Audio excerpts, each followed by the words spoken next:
പലതിനോടും എനിക്ക് നോ പറയേണ്ടി വന്നിട്ടുണ്ട്, പല കാര്യങ്ങളോടും. ഒരു പക്ഷേ ആ മൊമെൻറ്റിൽ എനിക്ക് ഒരാൾ വന്ന് എന്നെ വിളിച്ചിരുന്നെങ്കിലോ, അല്ലെങ്കിൽ ആ മൊമെൻറ്റിൽ ഒരാൾ വന്ന് എന്നെ വന്നിട്ട് ഒന്ന് പുറകിൽ നിന്ന് വിളിച്ചിരുന്നെങ്കിലോ, തട്ടിയിരുന്നെങ്കിലോ, അല്ലെങ്കിൽ മറ്റെന്തെങ്കിലും സാഹചര്യം ഉണ്ടായിരുന്നെങ്കിലോ ഒരു പക്ഷേ അത് പോയേനെ.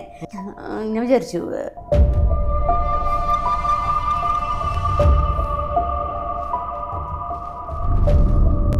കണ്ണു തുറന്നപ്പോൾ അമ്മ ഇനിയിപ്പം മരിച്ചോട്ടെ ഞാൻ എന്ന് പറയുന്നൊരവസ്ഥയുണ്ടല്ലോ. ഒരു അമ്മ ധന്യ എന്നുള്ള പേരിലാണ് ഞാൻ ഏറ്റവും കൂടുതൽ അപമാനം അനുഭവിച്ചിട്ടുള്ളതും ഏറ്റവും കൂടുതൽ വേദനിച്ചിട്ടുള്ളതും ഒക്കെ. കുറേ തവണ വീണുപോയ ഒരാളായതുകൊണ്ട് ഞാനങ്ങനെ തോറ്റു കൊടുക്കാൻ ഞാൻ തയ്യാറായിരുന്നില്ല.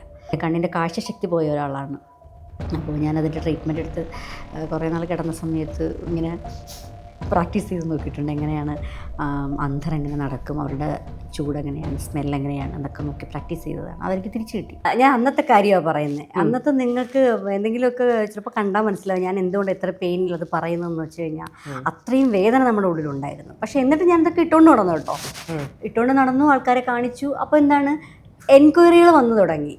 ഇതെങ്ങനെ ചെയ്യുന്നു, അതെങ്ങനെ ചെയ്യുന്നു. വളരെ ചെറിയൊരു സ്റ്റാർട്ടിങ്. എന്തുകൊണ്ട് കുറച്ച് ക്ലോത്ത് എടുക്കുന്നു, ഈ ചോദിച്ച ആൾക്കാർക്ക് വേണ്ടിയിട്ട് കുറച്ച് ചെയ്യുന്നു, കൊടുക്കുന്നു. അപ്പോൾ അതായിരുന്നു ശരിക്കും ഇത് ചെയ്താലോ എന്ന ചിന്തയുടെ ഒരു തുടക്കം. അങ്ങനെയായിരുന്നു. പിന്നീട് കുറേയധികം എനിക്കൊന്നൊരു 3-3.5 വർഷത്തോളം എടുത്തു ഞാനിതൊരു ബ്രാൻഡ് എന്ന നിലയിൽ ചിന്തിക്കാൻ തുടങ്ങിയിട്ട്. അപ്പം ഞാനൊരു പേര് കണ്ടുപിടിക്കാൻ ശ്രമിച്ചു. പേര് മീര എന്നുള്ള പേര് ശരിക്കും എൻ്റെ അച്ഛൻ എനിക്ക് പണ്ട് പിന്നെ പറഞ്ഞു തരുന്നൊരു പേരായിരുന്നു. എൻ്റെ അച്ഛൻ്റെ പേര് രാധാകൃഷ്ണൻ എന്നാണ്. രാധാകൃഷ്ണൻ. അപ്പം എപ്പോഴും അങ്ങനത്തെ പാട്ട് പാടിയും അപ്പോൾ എന്നോട് പറയുമായിരുന്നു, എപ്പോഴെങ്കിലും എഴുതുമ്പോൾ മീര എന്നുള്ള പേരിൽ എൻ്റെ ആഗ്രഹത്തിനും പേരിടാൻ പറ്റിയില്ല. അപ്പം എനിക്ക് മീരാന്നും അധീനാന്നും 2 പേര് എപ്പോഴും പറയുമായിരുന്നു. അപ്പം ഞാനന്ന് ചുമ്മാ പറയാം, എനിക്ക് എഴുതാൻ എഴുതുമെന്നോ ഞാൻ എഴുതുന്ന ഒരാളാവുന്നോ ഒന്നും ഞാൻ വിചാരിച്ചതല്ല. പക്ഷേ എന്നിട്ട് ഞാൻ പറയുന്നത്, ശരി ഞാൻ എപ്പോഴെങ്കിലും ഒരു മാധവക്കുട്ടിയാകുമ്പോൾ ഞാൻ മീര എന്ന് പേരിട്ടോളാം ഞാൻ അന്ന് ചുമ്മാ പറയായിരുന്നു. അപ്പോൾ എൻ്റെ ഫസ്റ്റ് പുസ്തകം 2011 ഇറങ്ങിയപ്പോൾ ഞാൻ മീര എന്നുള്ള പേരിൽ ഇറക്കിയത്. അങ്ങനെയാണ് ശരിക്കും മീര വന്നത്. പിന്നീട് എല്ലാവരും മീര എന്ന് തന്നെയാണ്. പക്ഷെ എൻ്റെ ശരിക്കും പേര് ധന്യ എന്നാണ്. ഞാൻ രണ്ടോട് ചേർത്തിട്ടാണ് ഫേസ്ബുക്കിൽ ഇട്ടിരിക്കുന്നത്. അപ്പോൾ ആ പുസ്തകത്തിൽ അപ്പം ആ പേരിൻ്റെ ഒരു കഥ അങ്ങനെയാണ് ശരിക്കും.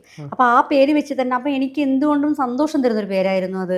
എനിക്ക് കോൺഫിഡൻസ് തന്നൊരു പേര്. ധന്യ എന്നുള്ള പേരിലാണ് ഞാൻ ഏറ്റവും സങ്കടപ്പെട്ടിട്ടുള്ളത്. ധന്യ എന്നുള്ള പേരിലാണ് ഞാൻ ഏറ്റവും കൂടുതൽ അപമാനം അനുഭവിച്ചിട്ടുള്ളതും ഏറ്റവും കൂടുതൽ വേദനിച്ചിട്ടുള്ളതും ഒക്കെ. അപ്പോൾ എന്തുകൊണ്ടും സന്തോഷം തരുന്നൊരു പേര് കണ്ടിന്യൂ ചെയ്യുന്നതല്ലേ നല്ലത്, തീർച്ചയായും അല്ലേ? അപ്പം ഞാൻ മീര എന്നുള്ള പേരിൽ പുസ്തകം ഇറക്കി. പുസ്തകം എല്ലാവരും അംഗീകരിച്ചു. പുസ്തകം എഴുതുന്നയാളെന്നുള്ള പേരായി. പുസ്തകം വായിച്ചപ്പോൾ ഇഷ്ടപ്പെട്ടു. പിന്നീട് കഥകളും കവിതകളും പലതിലും കൊടുത്തു. എല്ലാം പ്രസിദ്ധീകരിച്ചു വന്നു. ഒരു മാഗസിൻ്റെ എഡിറ്ററായിരുന്നു ഞാൻ. അപ്പോൾ ആശപ്പതിപ്പ് എന്ന് പറഞ്ഞിട്ട് മാഗസിൻ എഡിറ്ററായിരുന്നു. അപ്പോൾ അങ്ങനെ ആ ഫീൽഡിലേക്ക് അങ്ങനെയാണ് വന്നത്. അപ്പോൾ എനിക്ക് സന്തോഷം തരുന്നൊരു പേരായി മാറിയത് മീര. എന്നെ വിളിക്കുന്ന കേൾക്കുമ്പോൾ സന്തോഷം. മീര എന്ന് ഓടി വന്ന് എന്നെ ഹഗ് ചെയ്യുമ്പോൾ എനിക്ക് ഭയങ്കര ആഹ്ലാദമാണ്. മീര ഇല്ലേ എന്ന് ചോദിക്കുമ്പോൾ സന്തോഷമാണ്. മീരയുടെ പുസ്തകം ഇല്ലേ എന്ന് ചോദിക്കുമ്പോൾ സന്തോഷമാണ്. അപ്പോൾ ഞാൻ വിചാരിച്ചു എങ്കിൽ പിന്നെ എൻ്റെ ബോട്ടിക്കിൻ്റെ പേര് അങ്ങനെ ഞാൻ കുറേ ആലോചനയ്ക്ക് ശേഷമാണ് യെസ് മീര എന്നാണ്. അങ്ങനെയാണ് യെസ്മിര വന്നത്. പക്ഷെ അത് സമീര എന്നാണല്ലേ ഞാനൊക്കെ വായിച്ചത്. യെസ്മിര.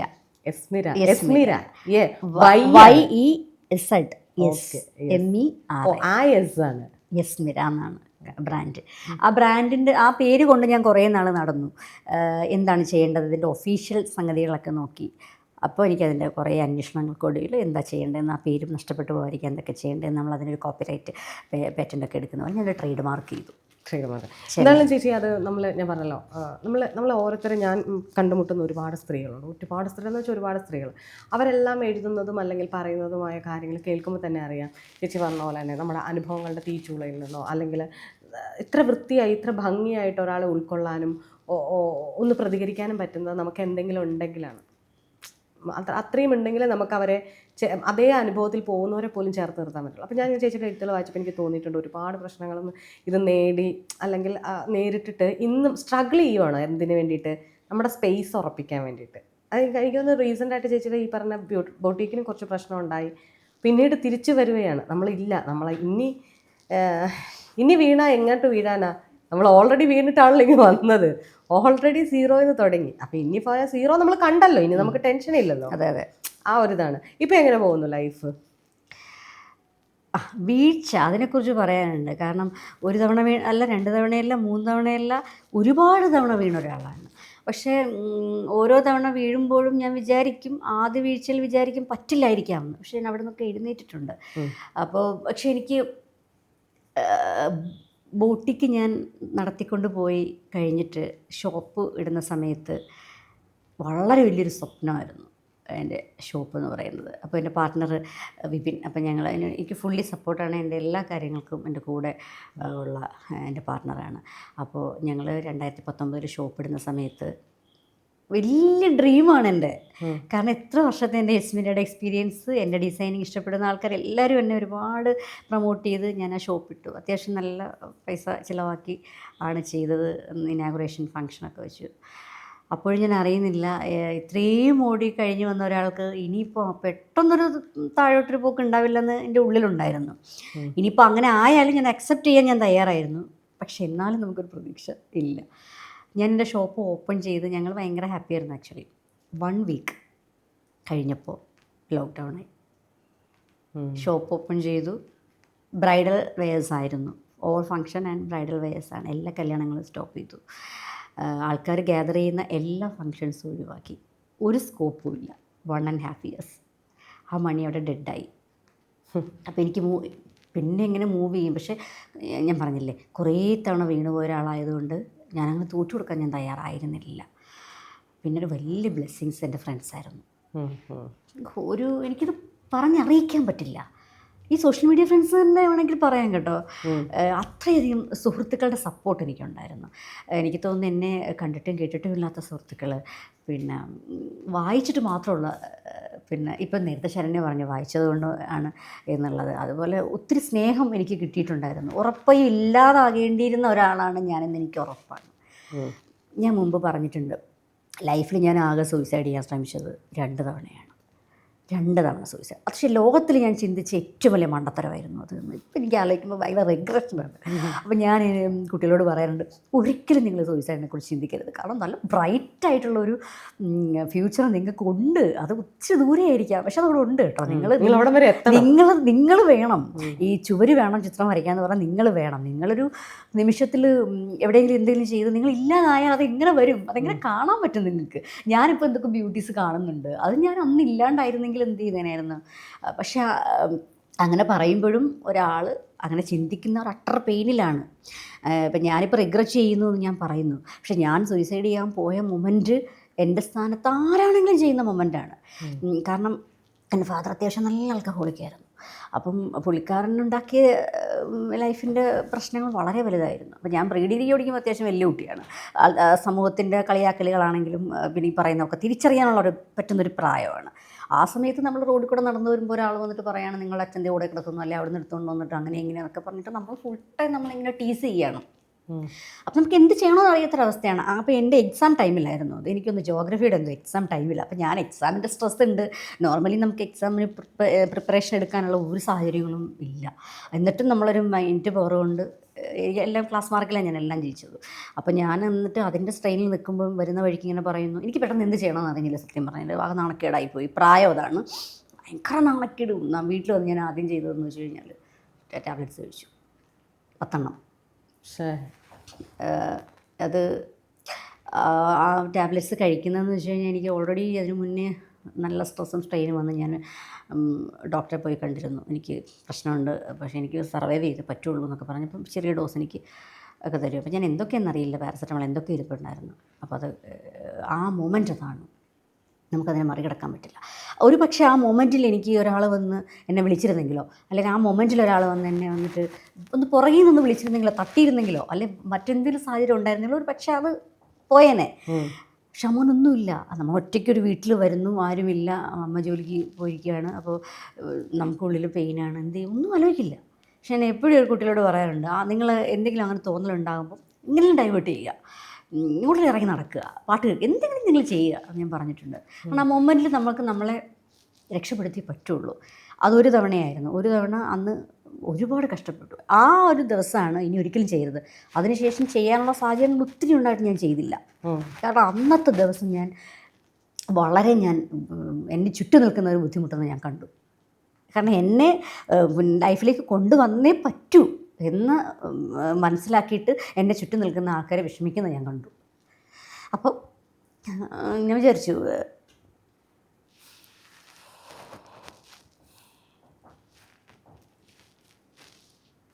അമ്മയുടെ കണ്ണു തുറന്നപ്പോൾ അമ്മ ഇനിയിപ്പം മരിച്ചോട്ടെ ഞാൻ എന്ന് പറയുന്നൊരവസ്ഥയുണ്ടല്ലോ ഒരു അമ്മ, എനിക്ക് ഒന്നും നിവൃത്തിയില്ല. അപ്പം ഞാൻ അത് കഴിഞ്ഞ് എഴുന്നേറ്റ് വന്നിട്ട് ഞാൻ ഉറപ്പ് കൊടുത്തു, ഇനി എന്ത് തന്നെ ലൈഫിൽ സംഭവിച്ചു കഴിഞ്ഞാൽ ഞാൻ സൂയിസൈഡ് ചെയ്യാൻ ഞാൻ ശ്രമിക്കില്ല, ഞാനതെല്ലാം ഓവർകം ചെയ്യുന്നു. പക്ഷേ അതിനുശേഷമാണ് ഈ ഡിവോഴ്സിൻ്റെ പ്രശ്നങ്ങൾ വളരെ രൂക്ഷമായി വന്ന് ഒരുപാട് ക്യാരക്ടർ അസോസിനേഷൻ്റെ അങ്ങേ അറ്റമായിരുന്നു. പിന്നെ അങ്ങനെ ചെയ്തു ഇങ്ങനെ ചെയ്തു, അതിനിടെ ഞാൻ ഗൾഫിൽ പോയല്ലോ. അപ്പം എനിക്കറിയില്ല നോർമൽ സൊസൈറ്റിയുടെ ഒരു സ്വഭാവം, പക്ഷേ ഇതൊക്കെ നമ്മൾ ഇങ്ങനെ കേൾക്കുന്നു കളയുന്നു എന്നൊരവസ്ഥയായിരുന്നു. പക്ഷേ പെയിനുണ്ട് ഉള്ളിൽ, പക്ഷെ എന്നാലും കുറച്ച് കഴിയുമ്പം ഈ ലോകം ഇങ്ങനെ ഉരുണ്ടിരിക്കുന്നതാണല്ലോ, അത് ഉരുണ്ടങ്ങ് പൊയ്ക്കോളും എന്ന് വിചാരിച്ചിട്ട് ഞാൻ അതിനെയൊക്കെ ഞാൻ പലതിനോടും എനിക്ക് നോ പറയേണ്ടി വന്നിട്ടുണ്ട്, പല കാര്യങ്ങളോടും. പിന്നെ റിലാക്സ് ചെയ്യാൻ ഒരുപാട് മെത്തേഡുകൾ സ്വയം കണ്ടുപിടിച്ചത് തീർച്ചയായും ചേച്ചി. ഞാൻ അതിനകത്തുള്ളതാണ് ഈ ഡാൻസും സ്റ്റിച്ചിങ്ങും അല്ല, ഡിസൈനിങ്ങും. നമുക്ക് ഇഷ്ടമുള്ള നമ്മളിലേക്ക് നോക്കുമ്പോഴാണ് ഓർക്കുന്നത്, അയ്യോ എനിക്ക് ഇങ്ങനെ ചെയ്യാൻ താല്പര്യമുണ്ടല്ലോ, എനിക്ക് ഇങ്ങനെ ചെയ്യാൻ താല്പര്യമുണ്ടല്ലോ, ഇങ്ങനെ ചെയ്താൽ നല്ലതായിരിക്കുമല്ലോ, അത് നമുക്കൊരു ഹാപ്പിനെസ് അല്ലേ എന്നത്. തീർച്ചയായും ചേച്ചി, അതൊക്കെ നമ്മളെ അതാണ് സെൽഫ് ഹീലിംഗ് എന്ന് പറയുന്ന ഒരു വലിയൊരു സാധനമാണ്. അത് മോൾക്ക് എത്ര വയസ്സായി? ഇപ്പം 17 വയസ്സായി. 17 വയസ്സ്. എനിക്ക് തോന്നുന്നു ഇപ്പോൾ ലൈഫിൽ നമ്മളെ അറിയുന്ന ഒരാളും കൂടെ എത്തിയിട്ടുണ്ട് ചേച്ചിയുടെ ലൈഫ്. അതൊരു വലിയ കാര്യമാണ് ചേച്ചി. കാരണം പലവർക്കും പേടിയാണ് ലൈഫ് വൺസ് നമ്മൾ ഇത്രയും ഇപ്പം പറഞ്ഞ പോലെ, അതായത് ജീവിച്ചിരിക്കെ ശരീരത്തിൽ ഹൃദയമിടിപ്പുണ്ട്, പക്ഷേ മൊത്തം പോയൊരവസ്ഥയുണ്ടല്ലോ നമുക്ക്, നമ്മളല്ല എന്നുള്ള. അതിൽ നിന്ന് നമ്മളിപ്പോൾ വന്നപ്പോൾ നമ്മളുടെ കൂടെ കൂടാനുള്ള ഒരാളെ കൂട്ടാനും പേടിയാണ് എനിക്ക്. കാരണം ഇനി വരുന്നത് അങ്ങനെയാവുമോ, അല്ലെങ്കിൽ ഇപ്പോഴത്തേത് നമുക്ക് പേടിയുണ്ടാവും. പക്ഷേ വരുന്ന ആപ്റ്റായ ഒരാളാണെങ്കിൽ ഓക്കെ. എങ്ങനെയുണ്ട് ഇപ്പോൾ പുതിയൊരു ലൈഫ് കൊണ്ടുപോകുന്നത്? വളരെ കൂളായിട്ട് പോകുന്നുണ്ട്. പിന്നെ ഞാൻ പറഞ്ഞല്ലോ, അണ്ടർസ്റ്റാൻഡിങ് എന്ന് പറയുന്ന ഒരു വലിയ കാര്യമാണ്. അത് നമ്മൾ വെറുതെ പറയുന്നില്ല. ഇപ്പോൾ ചില ഇമോഷൻസ് നമുക്ക് പറയാൻ പറ്റില്ല എന്ന് ഞാൻ പറഞ്ഞല്ലോ, ആ ഇമോഷൻസ് കൂടി മനസ്സിലാക്കുക എന്ന് പറയുന്നത് വലിയ കാര്യമാണ്. നമ്മൾ അതിൽ റിലാക്സ്ഡ് ആവും. അപ്പോൾ അതിലൊക്കെ വലിയ കാര്യം എന്താണ്, നമുക്ക് കുറേ ഡ്രീംസ് ഉണ്ടാവും. പെൺകുട്ടികൾക്ക് നോർമലി ഉണ്ടാവും അല്ലേ? അങ്ങനത്തുള്ള ഡ്രീംസിനെ വില കുറച്ച് കാണാതെ എൻ്റെ കൂടി ഡ്രീമാണ് എന്ന്, ഇപ്പോൾ അവളൊരു സ്ത്രീയാണ്, അവളുടെ സ്വപ്നങ്ങൾ അത്രത്തോളമാണ് എന്ന് കരുതുന്ന ആൾക്കാരുണ്ട്. പക്ഷെ അങ്ങനെയല്ല. ശരിക്കും വലിയ നല്ല സ്വപ്നങ്ങളുള്ളത് പെൺകുട്ടികൾക്കാണെന്ന് ഞാൻ എപ്പോഴും വിശ്വസിക്കുന്നുണ്ട്. അപ്പോൾ എനിക്ക് ചെറുതിലേ ഉള്ള വലിയ ആഗ്രഹമായിരുന്നു ഒരു ഭയങ്കര നർത്തകിയാകണം എന്നുള്ളത്. എനിക്ക് ഭയങ്കര പാഷനായിരുന്നു നൃത്തം. ശരിക്കും 3 വയസ്സ് തൊട്ട് ഞാൻ ചവിട്ടാൻ തുടങ്ങിയതാണ്. 16 വർഷം ഞാനത് കണ്ടിന്യൂ ചെയ്തു. പക്ഷേ എനിക്ക് സംഗീത കോളേജിൽ പോയിട്ട് പഠിക്കണമെന്നൊക്കെ എൻ്റെ ആഗ്രഹത്തിലുണ്ടായിരുന്നായിരുന്നു. പക്ഷേ ലൈഫ് എന്നെ അതിനൊന്നും അനുവദിച്ചില്ല. പക്ഷേ എന്നിട്ട് ഞാൻ പഠിച്ചു, ഇപ്പോഴും പഠിക്കുന്നുണ്ട്. ഇപ്പം ഈ 28-ന് എൻ്റെ പ്രോഗ്രാമാണ് ഇവിടെ കോരമ്പായക്കുളത്തുണ്ട്. അപ്പം ഞാനൊരു 3-4 വർഷത്തിന് ശേഷം വീണ്ടും ചലങ്ക കെട്ടുന്ന പ്രാക്ടീസ് ചെയ്യുകയാണ്. അപ്പോൾ അത്രയും കളയാൻ കഴിയാത്ത കുറേ പാഷൻസ് ഉണ്ടാവും. അതിലൊന്നായിരുന്നു ഈ ഡ്രസ്സ് ചെയ്യുക, ഒരുക്കുക എന്നൊക്കെ ഉള്ളത്. അപ്പോൾ എന്തുകൊണ്ട് ചെയ്തുകൂടാ എന്ന് വിചാരിച്ചിട്ടാണ് ഞാൻ ശരിക്കും ബോട്ടിക് എന്ന് പറയുന്നൊരു കൺസെപ്റ്റിലേക്ക് വന്നത്. ആൾക്കാർ ഡ്രസ്സിട്ട് കാണാനുള്ള എൻ്റെ ആഗ്രഹം. അപ്പോൾ നല്ല കുട്ടികളെ കാണുമ്പോഴൊക്കെ ഞാൻ വിചാരിക്കും, ഈ കുട്ടിക്ക് ആ ഡ്രസ്സിട്ടാൽ കൊള്ളായിരിക്കുമല്ലോ. അപ്പം ഓരോ ആളുകളെ കാണുമ്പോഴും ഞാൻ വിചാരിക്കും സാരി നല്ലതായിരിക്കും എന്ന് വിചാരിക്കും. ഞാൻ എല്ലാ മനുഷ്യരും എൻ്റെ ഫ്രണ്ട്സിനെ സംസാരിക്കുന്നവരെയൊക്കെ ഞാൻ ആദ്യം എൻ്റെ ഉള്ളിൽ കാണുന്നത് എങ്ങനെയാണെന്നറിയോ, ഞാൻ ഡിസൈൻ ചെയ്ത ഡ്രസ്സ് ഇട്ടിട്ട്. അതെന്തോ എനിക്ക് അങ്ങനത്തെ സ്വഭാവം ഉണ്ടായതുകൊണ്ടായിരിക്കാം ഇത്ര സ്ട്രെയിൻ വന്നിട്ട് ഞാൻ ഈ ബിസിനസ്സിൽ നിൽക്കുന്നത്. ഒരു 4-5 തവണ ഇത് പാളീസായി. കാരണം ആദ്യമൊക്കെ ബിസിനസ് ചെയ്യാൻ അറിയാൻ സാധിക്കാത്തൊരു ലേഡി ഒറ്റയ്ക്ക് ചെയ്യുന്നതിൻ്റെ പ്രശ്നങ്ങളായിരുന്നു. ആദ്യം ഒന്ന് പരാജയപ്പെട്ടു, ഞാൻ വീണ്ടും സ്റ്റാർട്ട് ചെയ്തു, പിന്നെയും പരാജയപ്പെട്ടു. സാമ്പത്തികമായ അടിത്തറ മുഴുവൻ ഇളകി. ഞാൻ കൂട്ടി വെച്ചിരുന്ന എൻ്റെ നല്ലൊരു ലൈഫിലേക്ക് വന്ന എല്ലാ സമ്പാദ്യവും ഞാൻ ഇതിനായിട്ടിട്ടു. അതെല്ലാം പൊട്ടിപ്പോയി. പിന്നീട് ഞാൻ സുഹൃത്തുക്കളുടെ സഹായത്തോടെ പിന്നെയും ചെയ്തു. അവസാനം സുഹൃത്തുക്കൾ വരെ മടുക്കുന്നൊരവസ്ഥ. അപ്പോൾ പക്ഷെ എന്നിട്ട് വരെ എന്നെ വെറുത്തതോ എന്നെ കൈയൊഴിഞ്ഞതോ ഇല്ല. ഇപ്പോഴും കൂടെയുണ്ട്. ചെയ്യൂ സന്തോഷിച്ചിരിക്കൂ എന്ന് പറഞ്ഞിട്ട് കൂടെയുണ്ട്. അത് ഒരു വലിയ അസറ്റാണ് ശരണ്യ. എല്ലാ മനുഷ്യർക്കും കിട്ടില്ലാത്തത്. ഞാനൊന്നും കൊടുത്തിട്ടില്ല, ആർക്കും ഒന്നും കൊടുത്തിട്ടില്ല. ഞാനിങ്ങനെ ഇരുന്ന് എഴുതുന്നു, വിടിരുന്നു. ഒരു ഫോൺ കോൾ പോലും മര്യാദയ്ക്ക് ചെയ്യാത്ത ഒരാളാണ് ഞാൻ. റിലേഷൻസ് കീപ്പ് ചെയ്യാൻ ഭയങ്കര പുറകോട്ടാണ്. ഫോൺ കോണ്ടാക്ട്സിൽ നിറയെ ഉണ്ട്, പക്ഷെ ഞാനൊന്ന് വിളിക്കുകയോ പറയുകയോ പോലും. സ്നേഹമുണ്ട് എനിക്ക്, കാണുമ്പോൾ എനിക്കിഷ്ടമാണ്. എന്നോട് എന്ത് ചോദിച്ചാലും ഞാൻ ചെയ്തും കൊടുക്കും. പക്ഷേ എനിക്ക് അങ്ങനെ അത് കണ്ടിന്യൂ ചെയ്ത് കൊണ്ടുപോകാൻ അറിയാത്ത ഒരാളാണ്. എന്നിട്ടും അത്രയും സ്നേഹം കിട്ടുന്നില്ലേ? അതൊരു അഹങ്കാരമാണ്. അത് ശരിക്കും അഹങ്കാരമാണ്. എനിക്കത് കരുതി ഭയങ്കര അഹങ്കാരമുണ്ട്. കാരണം വളരെ സിൻസിയറായിട്ട് എന്നെ ഇഷ്ടപ്പെടുകയും സ്നേഹിക്കുകയും ചെയ്യുന്നവർ. അതെന്ത് സ്നേഹമാണെന്ന് എനിക്കറിയത്തില്ല കേട്ടോ. പ്രേമമാകാം, പിന്നെ അല്ലാത്തുള്ള നോർമൽ സ്നേഹമാകാം. സിമ്പതി വേണ്ടെന്ന് ഞാൻ ആദ്യമേ തന്നെ പറഞ്ഞിട്ടുണ്ട്. അപ്പോൾ അതൊരു വലിയ അനുഗ്രഹമാണ് സത്യം പറഞ്ഞാൽ. ചിലപ്പോൾ പിടിച്ചു നിൽക്കുന്നത് അതുകൊണ്ടാവാം. അങ്ങേയറ്റം വീണ് പോകുന്ന ഇങ്ങനെ തറയിൽ ഫ്ലാറ്റായിട്ടുണ്ട് ഞാൻ. ഹെൽത്ത് ഞാൻ പറഞ്ഞിട്ടുണ്ട്, ഇനി പാരലൈസ്ഡ് ആയി പോയ ഒരാളാണ്. വലത് സൈഡ് അനക്കാൻ പറ്റാണ്ട് കിടന്നെടുത്ത് നിന്ന് എഴുന്നേറ്റ് വന്ന ഒരാളാണ് ഞാൻ. എൻ്റെ കണ്ണിൻ്റെ കാഴ്ചശക്തി പോയ ഒരാളാണ്. അപ്പോൾ ഞാനതിൻ്റെ ട്രീറ്റ്മെൻറ്റ് എടുത്ത് കുറേ നാൾ കിടന്ന സമയത്ത് ഇങ്ങനെ പ്രാക്ടീസ് ചെയ്ത് നോക്കിയിട്ടുണ്ട്. എങ്ങനെയാണ് അന്ധർ എങ്ങനെ നടക്കും, അവരുടെ ചൂടെങ്ങനെയാണ്, സ്മെല്ലെങ്ങനെയാണ് എന്നൊക്കെ നോക്കി പ്രാക്ടീസ് ചെയ്തതാണ്. അതെനിക്ക് തിരിച്ചു കിട്ടി. അപ്പോൾ അത് ഒരു വലിയ എക്സ്പീരിയൻസ് ആയിരുന്നു എനിക്ക്. ഞാൻ കുറേ നാൾ ഓർഫനേജിൽ, മീൻസ് ഒരു കോൺവെൻറ്റിലൊക്കെ നിന്ന ഒരാളാണ്. പല സ്ഥലത്ത് നിന്നിട്ടുണ്ട് കേട്ടോ. കോൺവെൻറ്റുകളിൽ നിന്നിട്ടുണ്ട്, ഓർഫനേജിൽ നിന്നിട്ടുണ്ട്, പല സ്ഥലത്ത് നമ്മുടെ എക്സ്പീരിയൻസ് എനിക്കുണ്ട്. അവിടെയൊക്കെ എനിക്ക് ഓരോ മനുഷ്യരെ കിട്ടി. ആ മനുഷ്യരെയൊക്കെ ഞാൻ പഠിച്ചു. ഞാൻ ഒരുക്കി നിൽക്കുന്ന സ്ഥലത്ത് ഒരു കുട്ടി ബ്ലൈൻഡ് അസോസിയേഷൻ്റെ എന്തൊക്കെയായിരുന്നു, ആ കുട്ടി ബ്ലൈൻഡാണ്. അപ്പം ഞാൻ കുറേ നാൾ അവളെ കണ്ടുപഠിച്ചിട്ടുണ്ട്. അപ്പോൾ ഞാൻ അവളോട് പറഞ്ഞിട്ടുണ്ട്, കുറേ കാലം എൻ്റെ കണ്ണിന് കാഴ്ച ഉണ്ടായിരുന്നില്ല. ഒരു ഗോലി വന്നിടിച്ച് പോയതാണ്, ട്രീറ്റ്മെൻറ്റിലൊക്കെ ആയിരുന്നു. അപ്പം ഞാൻ ആലോചിച്ചിട്ടുണ്ട്, ഞാനിനി അങ്ങനെ വിളിക്കും എല്ലാവരെയും. ഇപ്പം ഞാൻ തൊട്ട് നോക്കുമായിരുന്നു ഡോറിൻ്റെ ചൂട്, പിന്നെ തറയുടെ ചൂട്, കട്ടിലിൻ്റെ ടെമ്പറേച്ചർ, വെട്ടം, നിഴലെങ്ങനെ വരുന്നു എന്നൊക്കെ. എനിക്ക് സർവൈവ് ചെയ്യണ്ടേ, കണ്ണിന് കാഴ്ചയില്ലെങ്കിലും ജീവിക്കണ്ടേ എന്ന് വിചാരിച്ചിട്ട്. ഇപ്പോൾ അതൊക്കെ ഒരു കോമഡി ആയിട്ട് ഫീൽ ചെയ്യുന്നുണ്ട് കേട്ടോ. അതൊക്കെ തിരിച്ച് കിട്ടി. പിന്നെ കുറേ ഈ റൊമാറ്റിക് ഇതുണ്ടായിരുന്നു, എനിക്ക് ആർത്രൈറ്റിസ് ഉണ്ടായിരുന്നു. അപ്പോൾ എനിക്ക് സൈഡ് ഇങ്ങനെ പാരലൈസ്ഡ് ആവുന്ന പോലെ ഇടയ്ക്ക് തോന്നിയിട്ട് ഞാൻ ഒരു ഡോക്ടറെ അടുത്ത് ട്രീറ്റ്മെൻറ്റ് എടുത്തിട്ടാണ്. അപ്പോൾ എനിക്ക് തോന്നി ഒരിക്കലും ജീവിതത്തിൽ എനിക്ക് ഡാൻസ് ചെയ്യാൻ പറ്റില്ല, എൻ്റെ ഏറ്റവും വലിയ പാഷനാണ്, പക്ഷെ എനിക്ക് ചെയ്യാൻ പറ്റില്ല. എന്തിനാ എന്നോട് ഇങ്ങനെ ചെയ്ത ദൈവമെന്ന് ഞാൻ ആലോചിച്ചു. മൂവ് ചെയ്യാൻ പറ്റാത്തൊരവസ്ഥയിൽ ഒരാൾ ആ സ്വപ്നം എന്ത് ചെയ്യാനാണ്, അതിന് ആ സ്വപ്നത്തിനെ എടുത്ത് ചുറ്റിക്കൂട്ടി കളയാനല്ലേ പറ്റുള്ളൂ എന്ന്. പക്ഷെ അതും എനിക്ക് സാധിക്കും. അതിൽ നിന്ന് തിരിച്ചു വന്നില്ല. അപ്പോൾ ഞാൻ ആലോചിക്കും, ഒരു എന്താണ് ലൈറ്റ് ഉണ്ട് നമ്മുടെ നിയോഗം എന്ന് പറയും. അതായത് നമ്മളിൽ എന്തോ ഒരു നിയോഗമുണ്ട്, നമ്മൾ ഇവിടെ ചെയ്തു തീർക്കേണ്ടതോ, അല്ലെങ്കിൽ നമ്മൾ ആരെങ്കിലോ കണ്ടുമുട്ടേണ്ടതോ, അല്ലെങ്കിൽ എപ്പോഴെങ്കിലും എന്തെങ്കിലും എവിടെയെങ്കിലും ഒരാളുടെ ഇതിപ്പോൾ ഞാൻ പറയാം, നമ്മളിരിക്കും ചേച്ചിരിക്കുന്നതിൻ്റെ ബാക്കിൽ ഒരു ലൈറ്റ് ഇട്ടിട്ടുണ്ട്. ആ ലൈറ്റ് പക്ഷേ നമ്മൾ കർട്ടനിട്ട് മറച്ചിട്ടുണ്ട്. അതുപോലെ ആടെങ്കിലും ലൈറ്റ് ആവാൻ ലൈഫിലെ ആ കർട്ടൻ്റെ പുറകിൽ ലൈറ്റ് ആണെന്ന് നമുക്കറിയാം. പക്ഷേ ആ ലൈറ്റിൻ്റെ തീവ്രത അത് മാറ്റി അതിലേറെ തീവ്രതയാണ്. അങ്ങനെ ആർക്കെങ്കിലും ജീവിതത്തിൽ വെളിച്ചം വരാനൊക്കെ ആയിരിക്കും. ഞാൻ ചേച്ചിയുടെ എഴുത്തുകൾ, ഞാൻ പറഞ്ഞില്ല, എഴുത്തുകളിലൂടെ വായിച്ച, അല്ലെങ്കിൽ എനിക്ക് നിങ്ങളെ ഭയങ്കര ഇഷ്ടമായിരുന്നു, കാണാൻ നല്ല രസമുള്ളതുകൊണ്ട്. അത് എനിക്ക് തോന്നുന്നു എത്രയോ കാലങ്ങൾക്ക് മുന്നേ ഞാൻ എനിക്ക് മെസ്സേജ് അയച്ചു. ആദ്യം എനിക്ക് തോന്നുന്നു ആദ്യത്തെ ബൊട്ടിക്ക് തുടങ്ങിയപ്പോൾ എങ്ങാണ്ടാണ്, എസ്മീര എന്നങ്ങാണ്ട് തുടങ്ങിയപ്പോൾ തന്നെയാണ് ഞാൻ മെസ്സേജ് അയച്ചത്. പിന്നീട് ഇങ്ങനെ എഴുത്തിനേക്കാൾ ഇവർ നോണക്കുഴി, ഞാൻ പറഞ്ഞില്ല, നല്ല സുന്ദരിയാണ്. അതായത് കറുപ്പിൽ അഴക് ഭയങ്കര രസമുണ്ട്. നമ്മളെല്ലാവരും കറുപ്പാണെങ്കിലും ആ കുട്ടി കൊള്ളാമെന്നല്ല, കറുപ്പിൻ്റെ അഴക് ഭയങ്കര രസമുണ്ട്. അപ്പോൾ എനിക്ക് ഭയങ്കര ചെറിയ അസൂയൊക്കെ ഉണ്ട്. പക്ഷേ ഡിസ്ക്രിമിനേഷൻ എല്ലായിടും ഉണ്ടടാ. ഇപ്പോൾ ഈ പറയുന്ന പോലെ അതൊരു പ്രയോഗമാണ്, കറുപ്പാണെങ്കിലും എന്ന് പറയുമ്പോൾ കറുപ്പാണ്. അല്ല, അതിനെയാണ് ഞാൻ മാറ്റി പറഞ്ഞത്. കറുപ്പിൻ്റെ അഴക് ഞാൻ കണ്ടു. അത് നമ്മൾ ഇതൊക്കെ തന്നെയല്ല, എന്താ കറുപ്പ് അഴകെന്നങ്ങ് പറഞ്ഞാൽ പോരെന്ന് വെച്ചാൽ ഞാൻ പറഞ്ഞ ഭയങ്കര രസമാണ്. അപ്പം ഞാൻ അസൂയൊക്കെ തോന്നിയിട്ടുണ്ട് ഇടയ്ക്ക്. അത് സ്വാഭാവികം. അപ്പോൾ ഞാൻ ആലോചിച്ചത്, പിന്നൊരു രൂപമാറ്റം സംഭവിച്ച സമയത്ത് ആലോചിച്ചത് എനിക്കിതെങ്ങനെ പ്രയോജനപ്പെടുത്താം എന്നാണ് ആദ്യം ആലോചിച്ചത്. അങ്ങനെയാണ് ഞാൻ കുറേയധികം മോഡൽസിനെയൊക്കെ വിളിച്ചിരുന്നു. ആദ്യം എൻ്റെ ഡിസൈനിങ് സെൻറ്ററിലേക്ക് മോഡൽസിനെ വിളിച്ചിരുന്നു. പാലക്കാട് നിന്നും കോഴിക്കോട് നിന്നൊക്കെ മോഡൽസ് കുട്ടികളെ. അപ്പം എക്സ്പെൻസ്. അപ്പം ഞാൻ ആദ്യം സ്റ്റാർട്ടിങ് അല്ലേ, അപ്പോൾ എന്നോട് എല്ലാവരും ചോദിച്ചു, പിന്നെ നിനക്കങ്ങ് ചെയ്താൽ എന്താണെന്ന്. സത്യത്തിൽ ശ്രദ്ധിക്കാൻ തുടങ്ങിയത് അങ്ങനെയാണ്, എന്തൊക്കെ ഹൈലൈറ്റ് ചെയ്താൽ എനിക്ക് ചെയ്യാൻ പറ്റുമെന്ന്. അപ്പോൾ എനിക്ക് തോന്നി സാരി ചെയ്യാം എന്ന് തോന്നി. സാരി ചെയ്തപ്പോൾ നല്ല ഒപ്പീനിയൻ വന്നു തുടങ്ങി. നമ്മുടെ കോൺഫിഡൻസ് ലെവൽ ഒറ്റയടി നമുക്ക് ഒരിക്കലും ഉണ്ടാവില്ല.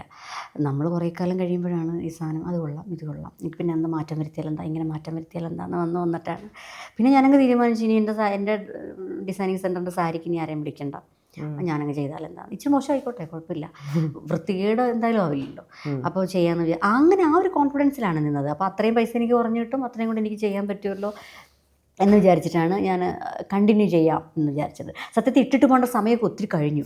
ഇട്ടിട്ട് പോകേണ്ട സമയം ചേച്ചി നമ്മളെല്ലാത്തിനും നമ്മൾ കുറച്ചും പറഞ്ഞോളെ ഇതിനൊരിതുണ്ട്. ഇപ്പോൾ ചേച്ചിക്ക് ഒരു മോഡലാണ്, അല്ലെങ്കിൽ ചേച്ചി തന്നെ മിനിഞ്ഞാന്ന് തോന്നുന്നു ഇത് കുറേ ചുരിദാർ ഇട്ടിട്ട് മോഡലാണെന്ന് പറഞ്ഞ് ഫോട്ടോ ഇട്ടേ. എനിക്കും ഡ്രസ്സൊക്കെ വരട്ടെ ചേച്ചി, ബൂട്ടിക്കൊക്കെ വരട്ടെ, ഞാനും കാണിച്ചു തരാം. എൻ്റെ 10 ഫോട്ടോ ഞാൻ ഇട്ട് കാണിക്കും. ഞാനല്ല ക്യാമറയ്ക്ക് മുന്നിൽ വരാനോ ഒരു ഫോട്ടോ എടുക്കാൻ പോലും അപകർഷതാബോധം തീണ്ടി മാറി നിന്നൊരു ബാല്യം എനിക്കുണ്ട്. അത് എൻ്റെ പ്രശ്നം. എനിക്ക് എന്നെ തന്നെയാണ് ഫീലിങ്. അതായത് എൻ്റെ ചിരിക്കുമ്പോൾ പല്ല് മാത്രമേ കാണുള്ളൂ, പേടിയാണ്. അതായത് പണ്ടൊക്കെ ഫ്ലാഷ് ലൈറ്റ് മാത്രമല്ലേ ഉള്ളൂ, അപ്പം നമ്മൾ ചിരിക്കുകയൊക്കെ ചെയ്യണം ലൈറ്റ് അടിക്കുന്ന രീതിയിലാണ് എല്ലാവരും കളിയാക്കുന്നത്. പേടിയായിരുന്നു. പക്ഷേ ശരണി ഇപ്പം ഏതാണ്ട് ഒരു ദിവസത്തിന്റെ ഭൂരിഭാഗവും ഒരു ക്യാമറയുടെ മുന്നിൽ ചിലവഴിക്കുന്നു അല്ലേ? ഒരു വർഷത്തിന്റെ ഇത്ര സമയവും എന്താണ് അത് പ്രൊഫഷനാക്കി ഞാൻ. അതാണ് അവിടെയാണ് സ്പാർക്ക്. അപ്പോൾ ഒരിക്കലും ഒരു ഫോട്ടോ ഫ്ലാഷിൽ പോലും നിൽക്കാൻ നമുക്ക് ഷൈ ആയിരുന്ന നമ്മൾ ഒരു വർഷത്തിൽ ഇത്ര തവണ ഇത്ര സെലിബ്രിറ്റീസിൻ്റെ മുന്നിലും ഇത്ര നോർമൽ ആൾക്കാരുടെ മുന്നിലും ഇത്രയും ക്യാമറയ്ക്ക് മുന്നിലും ഫുൾ ടൈം ഇരിക്കുക എന്ന് പറയുമ്പോൾ അത് ലൈഫിൻ്റെ വാശിയാണ്. നമ്മൾ ഭയങ്കരമായിട്ടും തോറ്റു പോകുന്ന ഇടങ്ങളിലൊക്കെ നമ്മൾ എണീറ്റ് വന്നത് അങ്ങനെയൊക്കെയാണ്. അതെ. അപ്പം ചേച്ചി പറഞ്ഞ പോലെ നമ്മൾ കുറേ നേരം സംസാരിച്ചു. ചേച്ചിയുടെ ലൈഫ് ഒന്നും കേട്ടിട്ടില്ല. ചേച്ചി പറഞ്ഞ പോലെ ചേച്ചി അനുഭവിച്ചതിൻ്റെ എന്നാ പറയുക 1% പോലും ചേച്ചി പറഞ്ഞിട്ടില്ല. അതെനിക്കറിയാം.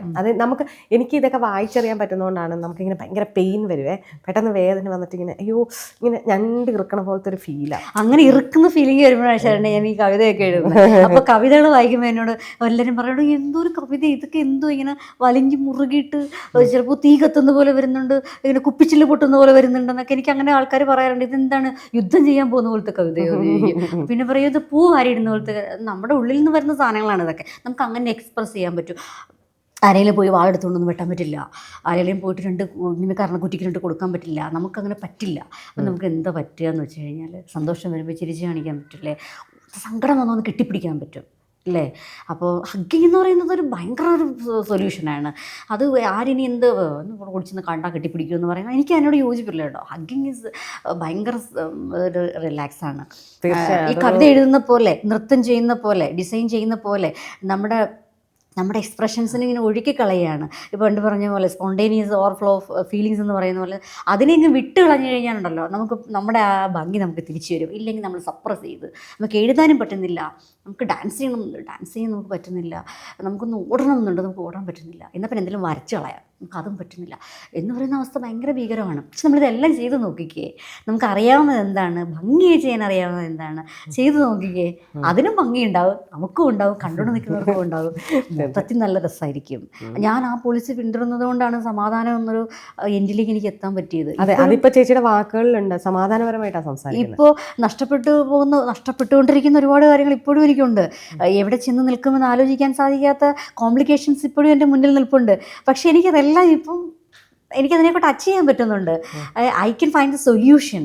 എനിക്കതിനൊക്കെ കുറച്ച് ലേറ്റ് ആവുകയാണെങ്കിലും കുഴപ്പമില്ല, അവിടെ നിൽക്കട്ടെ, ഞാനത് ഓക്കെ ആക്കാം, അല്ലെങ്കിൽ ഇതിവിടെ നിൽക്കട്ടെ, ഇത് ഓക്കെ ആക്കാം. ഇങ്ങനൊരു പ്രശ്നം ഒരു ഹ്യൂജായിട്ടൊരു പ്രശ്നമാണ്, കുഴപ്പമില്ല, ഞാനത് സോൾവ് ചെയ്യാം എന്നുള്ള ഒരു മാനസിക ഭാവത്തിലേക്ക് എത്താൻ ഇത്ര അനുഭവങ്ങൾ വേണ്ടി വന്നു. അല്ലാതെ അതെടുത്ത് കളഞ്ഞിട്ട് ഞാൻ എന്ത് ചെയ്യും ഇനി, എന്നിട്ട് ഓടിപ്പോയേക്കാം എന്ന് ചിന്തിക്കുന്നൊരു മീര ഉണ്ടായിരുന്നു അല്ലേ. ഇന്ന ആളിനെ വിളിച്ച് സഹായം ചോദിച്ചാൽ എൻ്റെ മുഴുവൻ ഈഗോയും പിന്നെ എൻ്റെ മുഴുവൻ ആത്മാഭിമാനം നഷ്ടപ്പെട്ടിട്ട് പോകുമല്ലോ എന്ന് ചിന്തിക്കുന്നൊരു മീര ഉണ്ടായിരുന്നു. പക്ഷേ ഞാനിപ്പം എന്താ ചെയ്യണമെന്ന് വെച്ചാൽ ഒരു കോൾ ചെയ്തിട്ട് ഞാൻ മീരയാണ് എന്ന് ഇങ്ങനൊരു കാര്യമുണ്ട് കേട്ടോ എന്ന് പറയാൻ എനിക്കിപ്പോൾ പറ്റും. അത് എനിക്ക് ജീവിതം ഉണ്ടാക്കി തന്നൊരു കോൺഫിഡൻസാണ്. അത് ചേച്ചിയുടെ എഴുത്തുകളിൽ മാത്രമല്ല, ചേച്ചിയുടെ ലൈഫിലും അത് നല്ല രീതിയിൽ പടരും. നമ്മൾ തോക്കാൻ ശ്രമിച്ച് നമ്മളെ തോൽപ്പിക്കില്ലെന്ന് നമ്മൾ തീരുമാനിച്ചു കഴിഞ്ഞു, ദെൻ സക്സസ് ഇങ്ങനെ വന്നുകൊണ്ടേയിരിക്കും. അപ്പോൾ ചേച്ചി കുറേ നേരം നമ്മൾ സംസാരിച്ചു. ജീവിതത്തിൽ കുറേ എന്താ പറയുക, ഇതാർക്കെങ്കിലുമൊക്കെ ആവട്ടെ, വെളിച്ചമാവട്ടെ. ഞാനിപ്പോഴും പറയുന്നുണ്ട്, ആരും സൂയിസൈഡ് ചെയ്യാനായിട്ടൊന്നും ശ്രമിക്കരുത്. ഇപ്പം നിങ്ങൾ സൂയിസൈഡ് ചെയ്യാൻ നോക്കുമ്പോൾ നമ്മൾ പറയുന്ന പോലെ ഓടിച്ചെന്ന ഒരാളോട് വിഷമം പറയാനൊന്നും ചിലപ്പോൾ പറ്റിയെന്ന് വരില്ല. പക്ഷെ നിങ്ങൾക്ക് ഒന്ന് ചെയ്യാൻ പറ്റും. നിങ്ങൾക്ക് ഏറ്റവും ഇഷ്ടമുള്ളൊരു കാര്യത്തിലേക്ക് നിങ്ങൾ പെട്ടെന്നൊന്ന് ശ്രദ്ധിച്ച് നോക്ക്. നിങ്ങൾക്ക് ഇഷ്ടമുണ്ടായിരുന്നൊരു കാര്യം നിങ്ങൾക്ക് ചെയ്യാൻ പറ്റാതിരുന്നൊരു കാര്യം നിങ്ങൾ ഒറ്റപ്പെട്ട് നിൽക്കുന്ന അവസ്ഥയിൽ നിങ്ങളൊന്ന് ചെയ്തു നോക്ക്. വെറുതെ പോയി ഒരു കണ്ണാടിൻ്റെ മുന്നിൽ നിന്നിട്ട് ഒന്ന് ആക്ട് ചെയ്ത് നോക്ക്. അതിന് മാറാൻ പറ്റും ഇപ്പോൾ എനിക്ക് പറയാൻ പറ്റും. ചേച്ചി പറഞ്ഞതിലൊരു കാര്യം എനിക്ക് ഭയങ്കരമായിട്ട് ഹോണ്ട് ചെയ്തു. അതായത് ജീവിതം വേർത്തിട്ട് നമ്മളെ തന്നെ ഇല്ലാണ്ടാക്കാൻ നോക്കിയൊരു സമയത്ത് നമ്മുടെ ചുറ്റുമുള്ളവർക്ക് നമ്മളെ രക്ഷിക്കാൻ പോലും പണമെടുക്കാനില്ല. പണമാണ് എല്ലാത്തിനും അൾട്ടിമേറ്റ്. ഓക്കെ, അവരുടെ ഒരു നിസ്സഹായാവസ്ഥ കാണുമ്പോൾ അതെ ലൈഫ് നമ്മൾ അതിൽ നിന്നൊക്കെ ഓർക്കുകയും ചെയ്തില്ല. അപ്പോൾ എന്താണെങ്കിലും ചേച്ചി ഇത് കാണുന്ന പ്രേക്ഷകരുണ്ടെങ്കിൽ, അല്ലെങ്കിൽ എനിക്ക് നിങ്ങളോടൊക്കെ ഇത്രേ പറയാനുള്ളൂ, ലൈഫാണ് ട്വിസ്റ്റുകളും എല്ലാവർക്കും ഒരേപോലെ ഒന്നുമല്ല. ചേച്ചി പറഞ്ഞ പോലെ രാജാവിനും കുട്ടിക്കും ഒരേ പെയിനാണുള്ളത്. ആ പെയിൻ്റെ ആഴവും പരപ്പും നമ്മളല്ല ഡിസൈഡ് ചെയ്യുന്നത്, അതവരാണ്. അപ്പോൾ കണ്ടതിലും പരിചയപ്പെട്ടതിലും മിണ്ടിയതിലും ഒക്കെ എന്നോട് 10 മിനിറ്റ് ഷെയർ ചെയ്തതിൽ ഒരുപാട് സന്തോഷം ചേച്ചി. ഭയങ്കര സന്തോഷം. നമുക്ക് പറയാൻ പറ്റുക എന്ന് പറയുന്നത്, നമ്മൾക്ക് ആരോടെങ്കിലും പറയാൻ പറ്റുക, കുറച്ച് കൂടുതൽ പേരോട് പറയാൻ പറ്റുക എന്ന് പറയുന്നത് വലിയ കാര്യമാണ്. കുറച്ച് പേരെങ്കിലും നമ്മളെ കേൾക്കുന്നുണ്ട്. ആ കേൾക്കുന്നത് കൊണ്ട് കുറച്ച് പേരെങ്കിലും ആ കേൾക്കുന്നതിൻ്റെ പകുതിയെങ്കിലും ചിന്തിക്കുന്നുണ്ടെങ്കിൽ, ആ ചിന്തിക്കുന്നതിൻ്റെ പകുതിയെങ്കിലും അവർക്ക് പ്രവർത്തിക്കാൻ കഴിയുന്നുണ്ടെങ്കിൽ അത് വലിയ കാര്യമാണ്. അപ്പോൾ എഴുതുന്നത് അതുകൊണ്ട് ഉദ്ദേശിച്ച് തന്നെയാണ് എഴുതുന്നത്. പലരും ചോദിച്ചിട്ടുണ്ട്, സിമ്പതി കിട്ടാനാണോ എഴുതുന്നത്? അല്ല, ഒരിക്കലല്ല. അല്ല വായിച്ചിട്ട് എന്തെങ്കിലും ആയിക്കോട്ടെ, എന്തെങ്കിലും ചിന്തിച്ചോട്ടെ ആൾക്കാർ, ചിന്തിക്കട്ടെ എന്ന് വിചാരിച്ചിട്ട് എഴുതുന്നതാണ്. ഇനിയും അവനങ്ങ് ഇങ്ങനെ അതാകുന്നൊന്നും എനിക്ക് അങ്ങനെ ഒന്നുമില്ല കേട്ടോ. ഒഴുക്കിന് അനുസരിച്ച് പോവുക, ബുദ്ധിമുട്ടിക്കാതിരിക്കുക എന്നുള്ളതാണ്. ഒരുപാട് ആരെയും ബുദ്ധിമുട്ടിക്കാതിരിക്കട്ടെ എന്നുള്ളത്. Thank you. ഭയങ്കര സന്തോഷം.